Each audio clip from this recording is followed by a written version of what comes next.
자, 한 외국인 여성이 지하철 환승 통로를 지나던 중에 아주 황당한 일을 겪었어요. 네, 이게 지난 14일 오후 4시쯤이었는데요. 미얀마 출신의 한 유학생이 그 서울 신길역 지하철 환승 통로를 걸어가고 있었습니다. 그런데 맞은편에서 한 여성이 걸어오고 있었는데 갑자기 이 여성이 유학생의 얼굴을 이유도 없이 손바닥으로 내리친 겁니다. 이 두 사람은 일면식도 없는 사이였고요. 걸어가는 동안에도 어떤 조짐조차 없었는데 다짜고짜 폭행을 당한 겁니다. 저작권 문제로 저희가 영상을 구하지 못했는데요.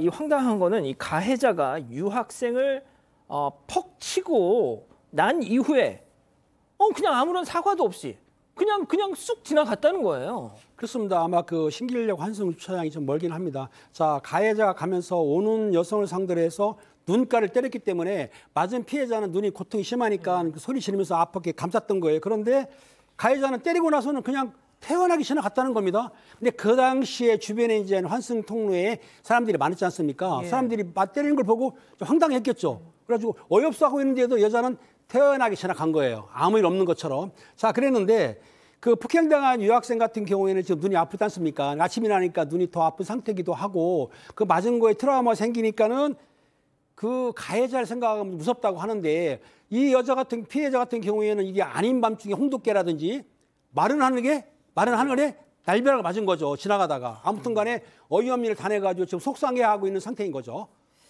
박 변호사님, 네. 보통 이렇게 저런 상황이 벌어지면 다들 어이가 없어서 약간 좀 얼음이 되잖아요. 그렇죠. 근데 하지만 누구든 좀 나서서 이걸 좀 해줘야 됐을 텐데. 영무원도 있고 있는데 많은 사람이 있었는데 이것을 도와줬던 사람은 다름 아닌 중학생이었던 것입니다.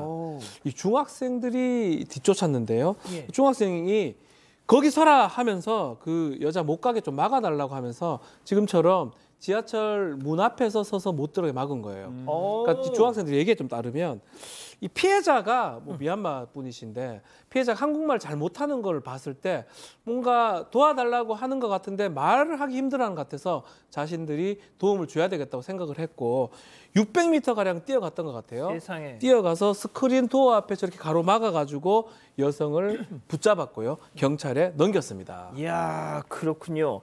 자, 경찰로 붙들려 갔습니다. 그런데 그 진짜 묻지마 폭행했던 그 가해자, 너 왜 그랬어? 그랬더니 미얀마 그 여자가 길을 비켜주지 않아서 내가 때렸다.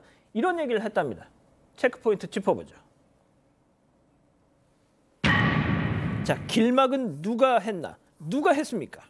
자, 이것도 사실은 이 폭행범, 묻지마 폭행범의 이 30대 여성인데요. 주장에 따르면 내 앞에 길을 막고 있었기 때문에 폭행을 했다라고 이렇게 주장을 했는데 또 지금 당시 연상을 좀 보면 예. 유학생이 앞이 아닌 옆을 지나가고 있었는 거예요. 그래서 길을 막았다고 보기에는 좀 어렵고 그냥 넘어가면 되는 상황이에요. 그러니까 이 부분은 사실은 주장은 그렇지만 그게 맞지는 않은 것 같습니다. 지금 사진이 나가고 있는데 막은 느낌은 아닌데요. 그렇죠. 예. 허허. 자, 승현님, 네. 그런 말이죠.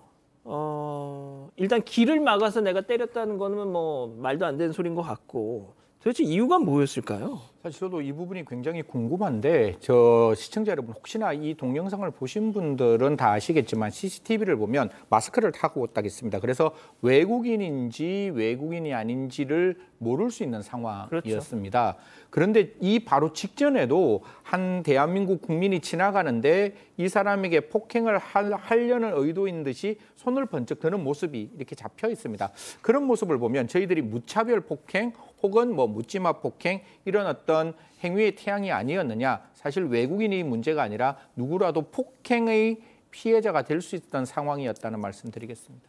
팀장님이 그리고 길을 비켜주지 않았다고 쳐요. 그럼 자기가 비켜가든가 그렇죠. 비켜달라고 말을 하든가 그렇죠. 그게 팰 이유가 됩니까? 절대로 아닌 건데요. 당시 경찰에서는 이제 피해자 진술을 받습니다. 맞은 상황에 대해서. 그리고 피의자 신문조사라고 있어요. 그러니까 피해자 신문조사를 할 때 이 여성분이 길을 가로막으니까 때렸다가 변명했지만 인정이 안 되는 거고 CCTV를 확인해 보니까 그런 내용이 아니에요. 그래서 경찰에서는 일단은 불구속을 한 다음에 범위가 인정이 되기 때문에 그 불구속으로 기소기원으로 검찰에 송치를 했던 것입니다.